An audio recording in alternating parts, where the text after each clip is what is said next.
gravando. Então, a título de esclarecimento,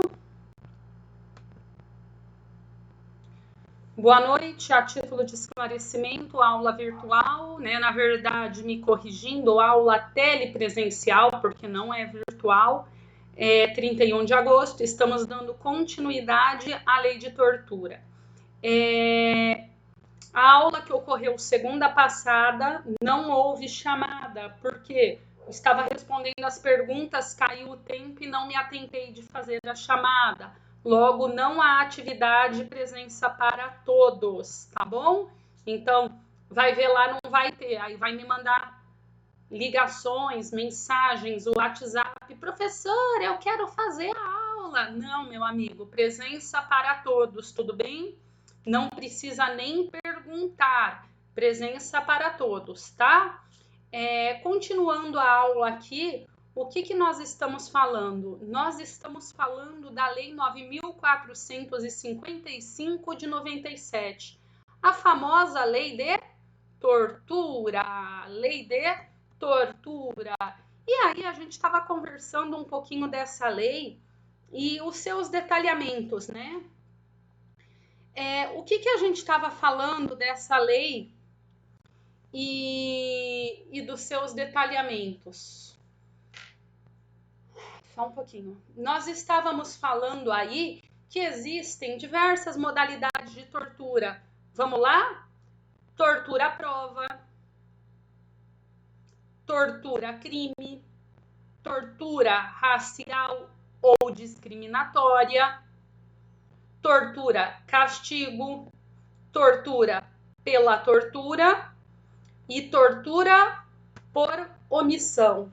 Nós fomos ali no artigo 1º, inciso 1, e fomos consecutivamente até o artigo 1º, parágrafo 2º. Tudo bem? Terminamos ali.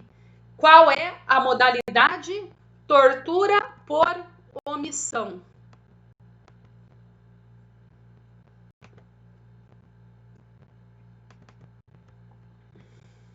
Vamos falar um pouquinho, então, da tortura por omissão. Foi aqui que paramos a aula. Artigo 1º, parágrafo 2º. Aquele que se omite em fase dessas condutas. Quais as condutas? Comigo, gente. Tortura à prova, tortura a crime, tortura discriminatória, tortura castigo, tortura pela tortura.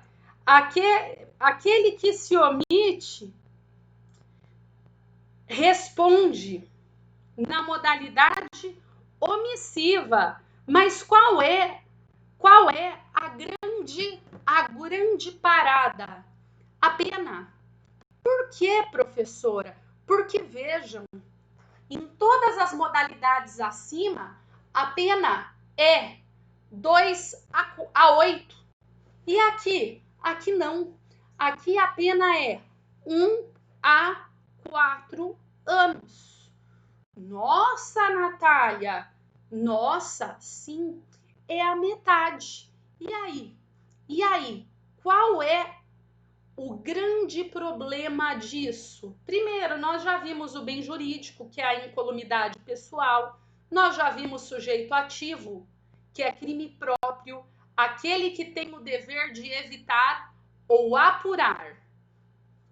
E, inclusive, o torturado pode ser qualquer pessoa. Tudo bem, mas olhem, é um crime omissivo. Aqui, a pessoa tem o dever de apurar ou o dever de evitar. Ou seja, ela tem o dever de agir, mas ela queda inerte, certo? O núcleo do tipo é omitir. É omitir quando tem o dever de evitar ou o dever de apurar. E aí nós terminamos a aula passada e aqui é isso que eu quero falar com vocês. Esse crime por si só, ele é extremamente fácil. Qual qual é o problema? O problema é você saber a teoria geral do delito. Por quê? Porque revisando a aula passada, aqui nós estamos diante de um crime omissivo, mas a omissão pode ser própria ou a omissão pode ser imprópria. E no caso de se omitir, quando tinha o dever de apurar, investigar, é omissão própria, mas o dever de evitar é a omissão imprópria, que está previsto no artigo 13, parágrafo 2º.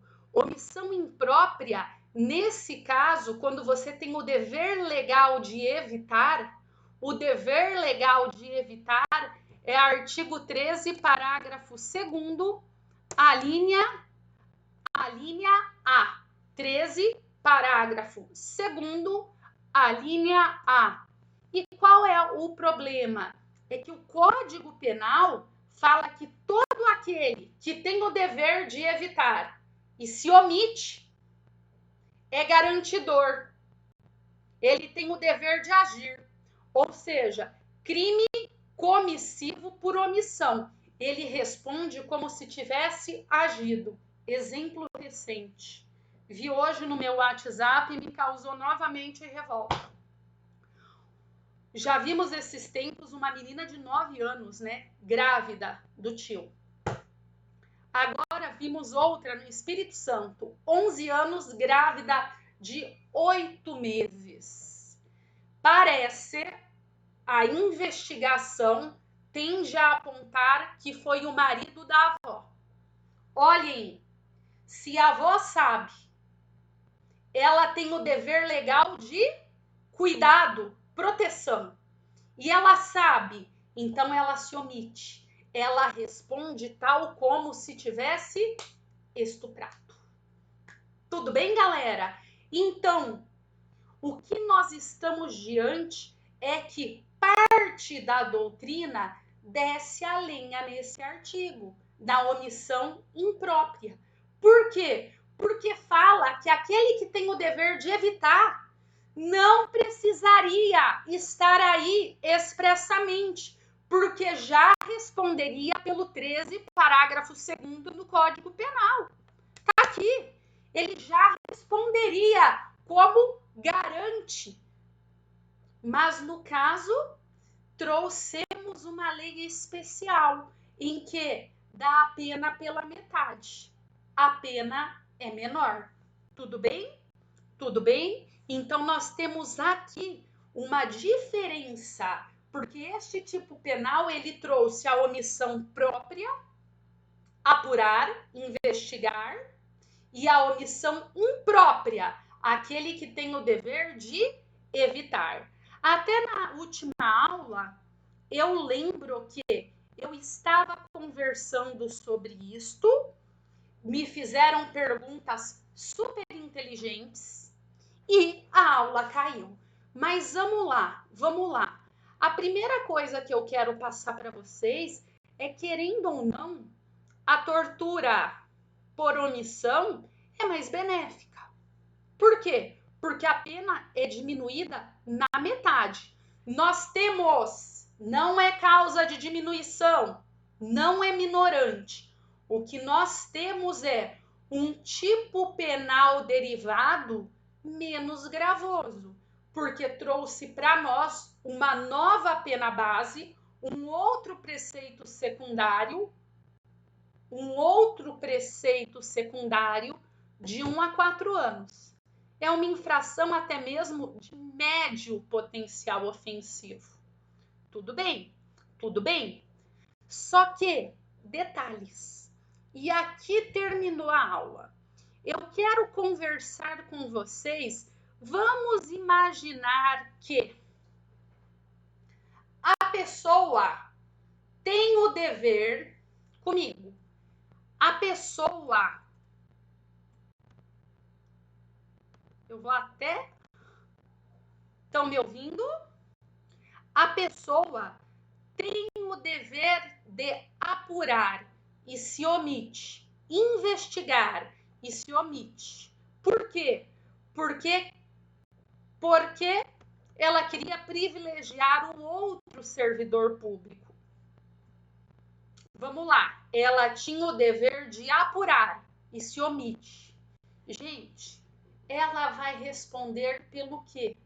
Por tortura na modalidade omissão. Olhem, se não tivesse esse dispositivo relacionado a apurar,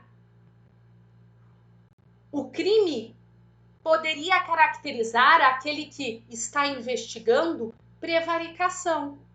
Se tivesse ali o dolo específico da prevaricação. Vocês estudaram crimes contra a administração pública semestre passado com o professor Danilo. Mas vejam, seria prevaricação. Uma lesão corporal em que o delegado tem o dever de apurar e se omite porque não quer se enroscar ali com os agentes penitenciários para manter a política da boa vizinhança. Prevaricação. No caso da tortura, no dever de apurar, omitindo-se, nós temos a modalidade especial, tortura por omissão. Tudo bem? Jamais errar. Se não tivesse a tortura por omissão no dever de apurar, poderia caracterizar, desde que preenchidos os requisitos, prevaricação. No caso, não temos lei especial, não há como incidir a regra geral. Tortura por omissão na modalidade apurar. Ô professora, mas eu tenho uma dúvida. Mas e se na verdade o omitente não tem o dolo de se omitir? Ele age com culpa. Ele age na modalidade culposa. Imaginem então que ele agiu na modalidade culposa. Se liga de novo. Olhem que interessante. Nesse caso, se for na modalidade culposa, outro detalhe que tem que vir à mente de vocês. Vamos lá, revisão. Primeiro, qualquer crime culposo é regido pelo princípio da excepcionalidade. Como assim, professora? Lembrem, para que haja o crime, a regra é responsabilidade penal subjetiva. Há que se praticar o fato típico na sua descrição objetiva, mas também tem que ter o dolo, a intenção. A regra é a responsabilidade subjetiva. Crime culposo é aquele que viola um dever objetivo de cuidado disposto na lei. Não há dolo, há a violação de um dever objetivo de cuidado, princípio que rege excepcionalidade. Apenas haverá crime culposo quando houver disposição legal. Só. Não existe crime culposo se não tiver expressa disposição legal. Por quê? Porque ele é regido pela excepcionalidade. Porquanto não há na modalidade apurar a possibilidade de culpa. Não há na omissão quanto à apuração a possibilidade de culpa. Nem mesmo no que tange a modalidade evitar. Porque não houve previsão expressa. E digo mais. Obviamente que nem haveria como haver concurso de pessoas entre a omissão supostamente culposa e uma tortura outra dolosa. Por quê? Porque para que se tenha concurso de agentes, o vínculo subjetivo é o mesmo. Os agentes têm que ter ou dolo com dolo ou culpa com culpa. Não existe concurso de agentes em dolo e culpa ou culpa e dolo. Então, lembrem, na modalidade culposa, não se esqueçam. Se for omissão culposa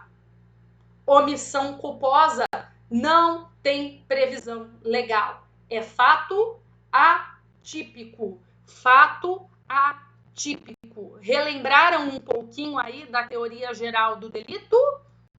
Era para relembrar. Vamos continuar. Vamos continuar aqui. Tá.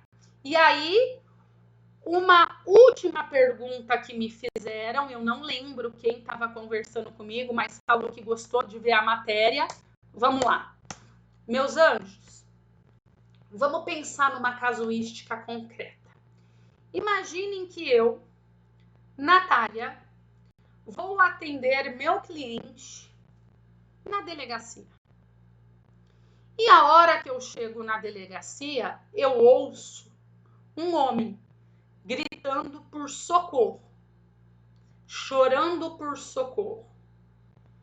E eu vou perto, olho pela janela e vejo ele amarrado no pau de arara, que é um instrumento de tortura, né, que dizem brasileiro, se não bastasse, de cabeça para baixo e sendo severamente torturado, apanhando pra dedéu. Ok, eu sou advogada de outro preso. Pergunto, eu não quero me indispor com ninguém, eu não tenho nada com aquilo e eu vou embora. Eu respondo por tortura por omissão? Primeiro, eu não tenho o dever de apurar nada. Vamos já começar a apurar. Eu não vou investigar isso. Então, a tortura omissiva própria, dever de apurar, tô fora. Eu não tenho o dever de apurar. Mas e a tortura por omissão imprópria? Eu tenho o dever de evitar o resultado? A pergunta é, eu possuo o dever de evitar o resultado? E aí, galera? Respondam comigo. Gente, olhem, eu sou advogada, eu não sou autoridade e nem advogo para aquele cara. Então, a resposta é óbvio que não. Eu não tenho por lei a obrigação de cuidado, proteção ou vigilância. Mas eu respondo por qualquer outro crime? Vamos lá? Está aqui. Está aqui.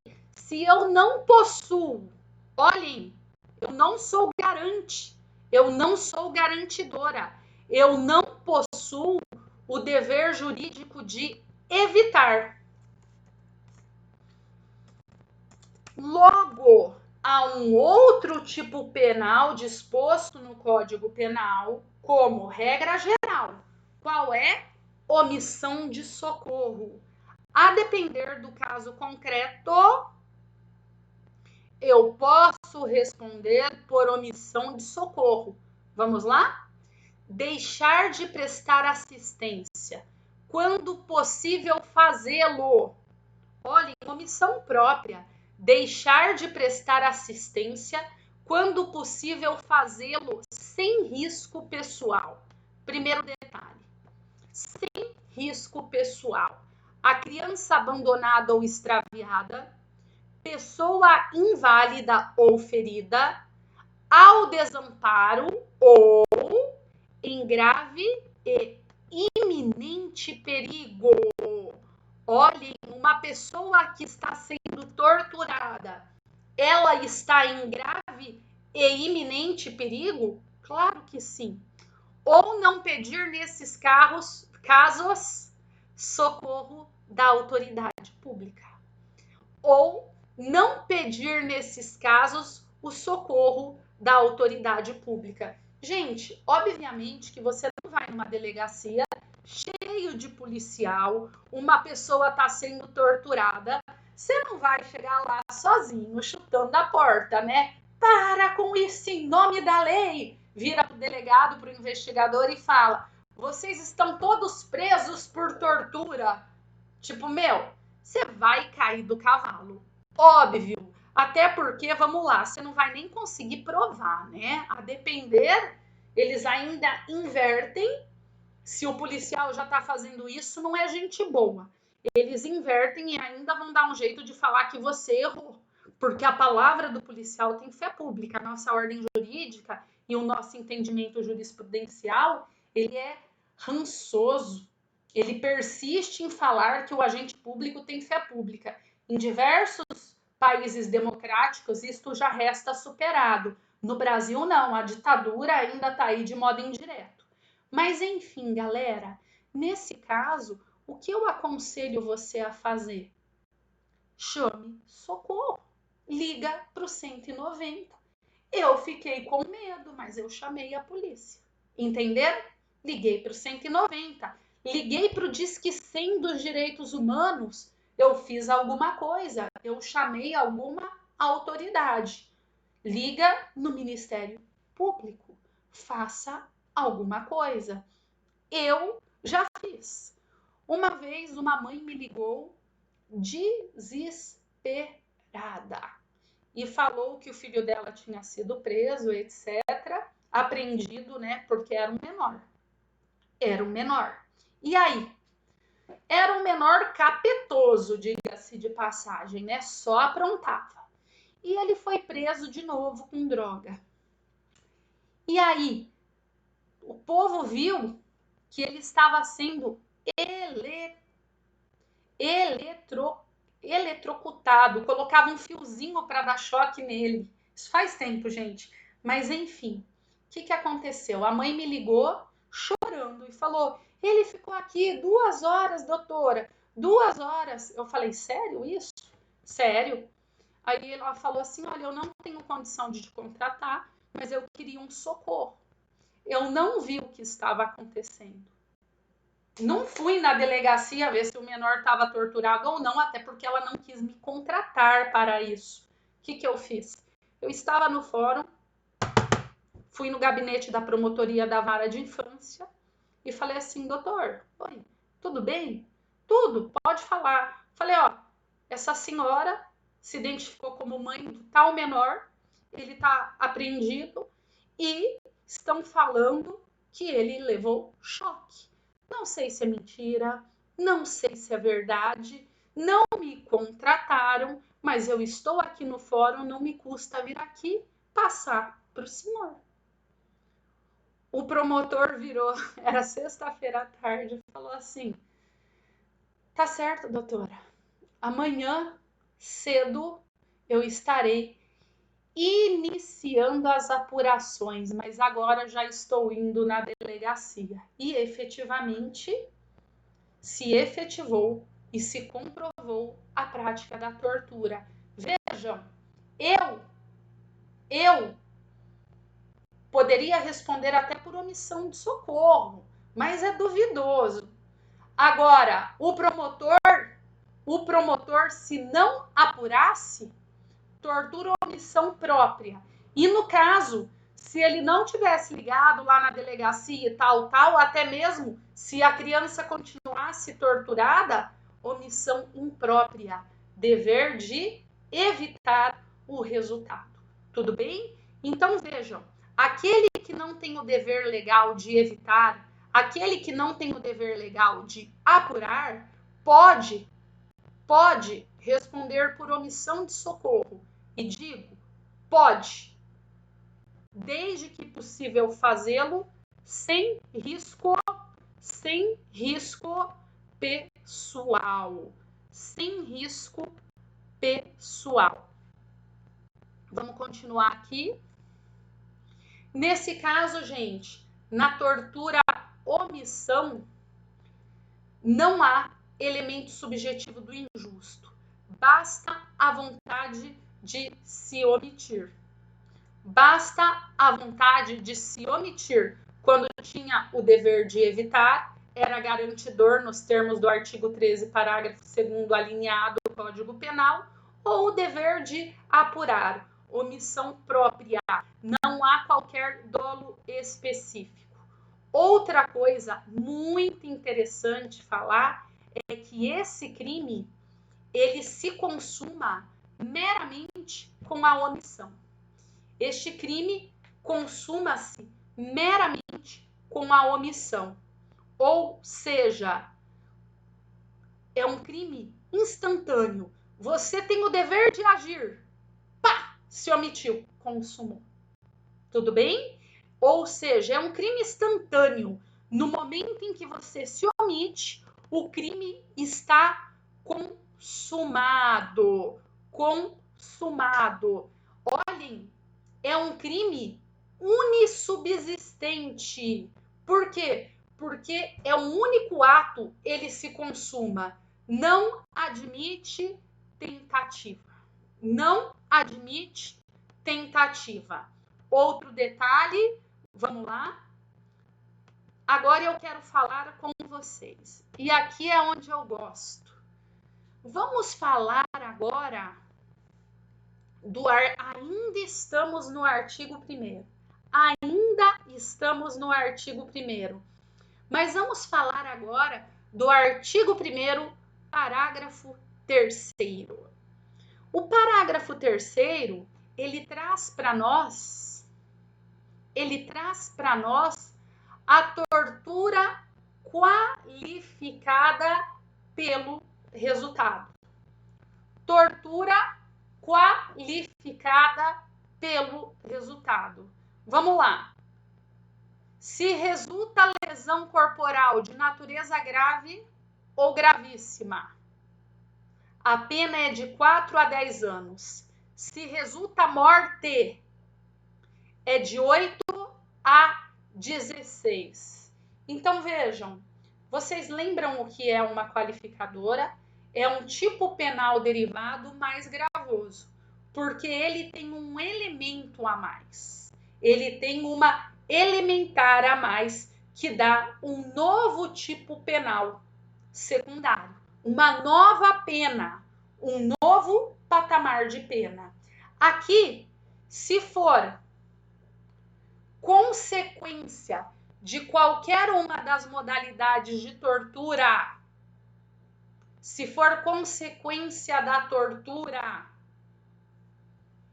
a lesão corporal grave ou gravíssima, pena 4 a 10 anos.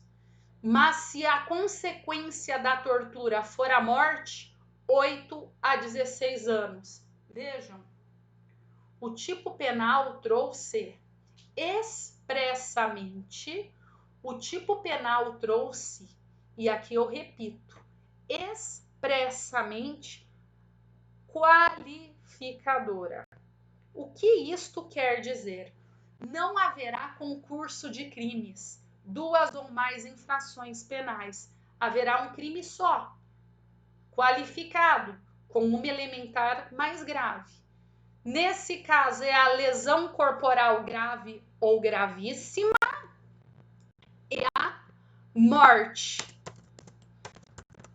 Lembrem, aqui nós estamos diante, vamos falar da primeira parte. Primeira parte.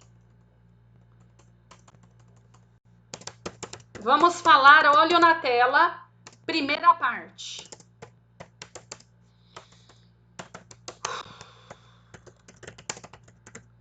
Vamos lá. Primeira parte. Vamos lá. O resultado mais gravoso é a lesão corporal grave ou gravíssima. Vejam, há um crime único, mas um detalhe. Estamos diante do denominado crime préter-doloso. Estamos diante do préter-dolo. O que isso quer dizer? Alguém se recorda o que é crime préter-doloso valendo 0,5 na prova? Qualquer um. Ergue a mão ou fala. 1, 2. Professora. Oi. Dolo no no principal e qual se culpa tornou. no subsequente, professor? Oi? Quem falou? Dolo no antecedente. Como que é? Dolo no principal e subsequente culpa. Dolo no antecedente, culpa no consequente. Quem falou? Quem foi? Moacir. Moacir, você está certíssimo. Isso porque, Moacir. vejam, nesse caso, nós estamos diante do dolo na tortura. O resultado, lesão corporal grave ou gravíssima, é um excesso culposo. Vai responder por um único crime na modalidade qualificada. Por quê? Porque se fosse dolo no antecedente e dolo no consequente, aí não. Aí haveria concurso de crimes. Aí responderiam pelos dois crimes em concurso. Mas aqui, ó, se resultar lesão corporal de natureza grave ou gravíssima, a pena é outra. Crime préter doloso. Dolo na tortura, culpa na lesão. Tudo bem? Tudo bem? Ótimo. Outra modalidade, já vai cair a aula, a gente já retorna.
Ele tá.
Galerinha, segunda parte.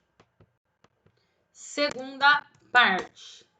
Também se trata, é conhecida como segunda parte ou parte final, ou infine, do latim.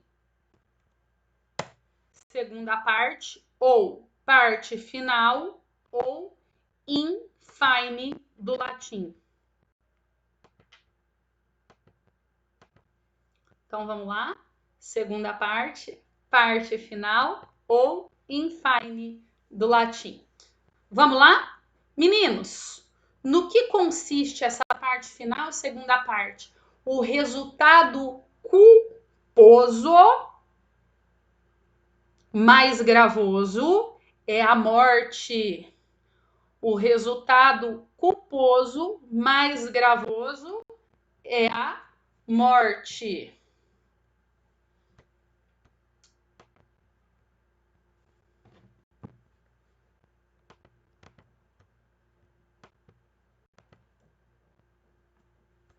Tudo bem? Agora, eu quero que vocês olhem uma tabelinha. Olhem para mim na tela, para vocês entenderem. Imaginem vocês que eu quero matar alguém e como meio de execução eu torturo.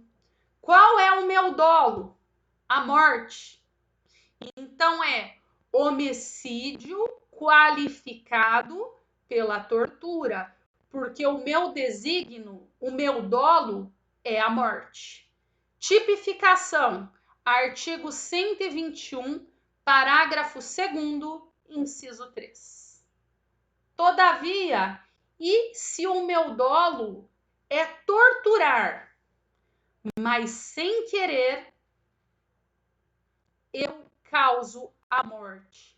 A morte não é um meio, ela é um resultado, leia-se, um resultado involuntário, culposo. Nesse caso, vejam, a morte é um resultado involuntário, culposo. Nesse caso, tipificação, artigo 1º, parágrafo 3º da Lei 9.455. Viram? No primeiro caso, o resultado é voluntário, é o que você pretende, morte. A tortura é meio. Para matar, você tortura, é meio. Homicídio qualificado pela tortura. Na